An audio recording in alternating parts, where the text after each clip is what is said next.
रेरोलाल station लगे गोठ कोड़ो खान बालादी जे हारे ने हाजी बालादी अनवर बालादी बेजो जमींदार मीर लाला टालपुर खिलाफ एहतजाजी मुजाहिरो किया वियो आहे।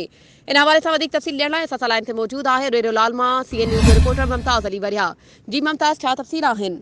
जी बिल्कुल, लाल स्टेशन लॻो बासर ज़मींदार लाला मीर टालपुर के ज़ुल्म के ख़िलाफ़ हारन हाजी बालादी अनवर बालादी ऐं ॿियनि एहतजाजी मुज़ाहिरो कंदे इल्ज़ाम हयो त चइनि पीढ़ियुनि खां मीरनि जा हर हारी आहियूं ऐं ग़ुलामी कंदा पिया अचूं। असांखां हारपे वारियूं ज़मीनूं कसे असांखे बेदख़ल कयो वियो आहे। असां वटि 48 एकड़ ज़मीन हारपे ते हुई, जंहिंजा असां वटि खुसरा मौजूद आहिनि। असांजी केर बि ॿुधण लाइ तयारु न आहे।